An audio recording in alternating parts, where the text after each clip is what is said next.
श्री महाश्रमण जी का चरण स्पर्श करता हूं और उनका आशीर्वाद लेता हूं। उन्हीं की पवित्र उपस्थिति में आज के इस नागरिक अभिनंदन समारोह में मंच पर उपस्थित महाराष्ट्र सरकार के मंत्री मंगल प्रभात लोढ़ा जी, साथ ही में हमारे बीच उपस्थित सांसद गोपाल शेट्टी जी, राज पुरोहित जी, गीता जैन जी, नरेंद्र मेहता जी, अमरजीत मिश्र जी, हमारे गौतम भंसाली जी, बदनलाल तातेड़ जी, सुरेंद्र बोरड़ जी, सभी यहाँ पर उपस्थित महानुभाव और उपस्थित सभी बहनों और भाइयों, मैं सबसे पहले महाराष्ट्र की 12 करोड़ जनता की ओर से पूज्य आचार्य जी का महाराष्ट्र की भूमि में, मुंबई की भूमि में बहुत बहुत स्वागत करता हूं और आभार भी व्यक्त करता हूं। 60 वर्षों के बाद आचार्य जी मुंबई की इस धरती पर, इस धरती को पवित्र करने के लिए चातुर्मास यहां पर करेंगे।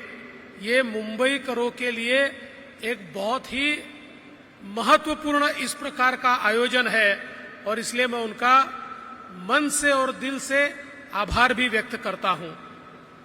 हम सभी लोग जानते हैं कि पूज्य आचार्य जी ने जिस प्रकार से हमारे देश में एक नशा मुक्ति के खिलाफ आंदोलन छेड़ा है, 1 करोड़ से ज्यादा लोगों को नशा मुक्ति का संकल्प दिलाने का काम पूज्य आचार्य जी ने किया है और मैं ऐसा मानता हूं कि आज इससे बड़ी समाज की और देश की सेवा दूसरी नहीं हो सकती कि हमारे समाज को और हमारे देश को हम नशे से मुक्त करें और हमारी आने वाली जो पीढ़ियां हैं उन्हें हम संस्कार दें और नशे से दूर रखें।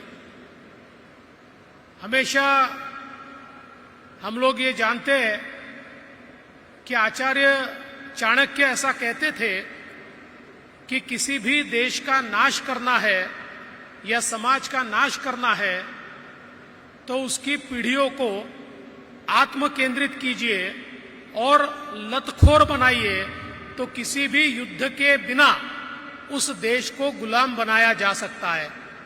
और आज हम लोग देखते हैं बड़े पैमाने पर हमारे देश में पड़ोसी देशों से ड्रग्स स्मगल करने का, हमारे देश के बच्चों को लतखोरी में डालने का, नशे में डालने का एक बहुत ही प्रयास लगातार चल रहा है।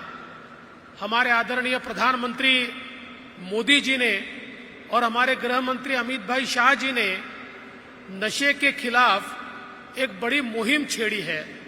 हम लोग लगातार ड्रग पेडलर्स को पकड़ने की कोशिश कर रहे हैं, इनके जो आका है उनको पकड़ने की कोशिश कर रहे हैं, लेकिन ये लड़ाई तभी सफल होगी जब इसके पीछे एक आध्यात्मिक ताकत खड़ी होगी, जो ताकत हमारे बच्चों को, हमारे युवाओं को मन का संकल्प देगी, मन की ताकत देगी और हमारे युवा जिस समय स्वयं ही इन नशों से दूर होंगे तो मुझे ऐसा लगता है कि ये लड़ाई हम तभी जीत पाएंगे।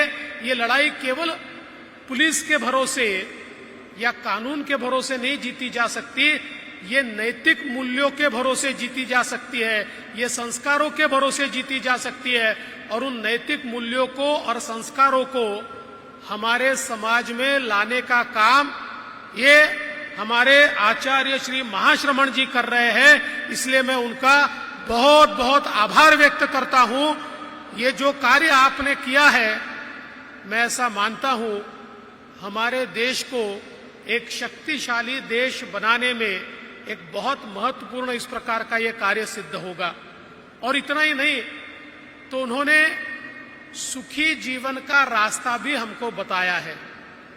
उनके लेखन के माध्यम से, उनके विचारों के माध्यम से जीवन में सुख क्या है ये हमें पता चलता है। भौतिकता की लड़ाई में हम लोग ऐसे लड़ रहे हैं कि जीवन के सुख को भूल गए और भौतिक सुखों को ही हमने सुख मान लिया। लेकिन असली सुख क्या है ये आचार्य श्री ने हमको बताया।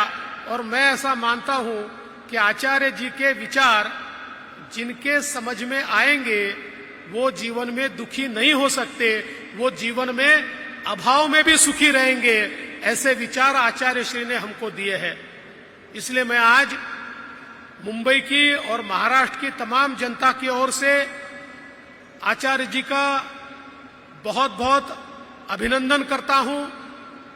और इस चातुर्मास में उनके माध्यम से लाखों लोग लाभान्वित होंगे, लाखों लोगों तक संस्कार और विचार पहुंचेंगे। इसलिए उनका भी आभार व्यक्त करता हूं। और जिन्होंने यहां पर चातुर्मास का आयोजन किया, उस आयोजन समिति का भी आभार व्यक्त करता हूं कि आपने पूज्य आचार्य श्री को, जो हमारे राष्ट्र संत है, उनको यहां पर आपने निमंत्रित किया। इसलिए आपका भी आभार व्यक्त करते हुए अपने शब्दों को विराम देता हूं। जय हिंद, जय महाराष्ट्र, जय जिनेन्द्र।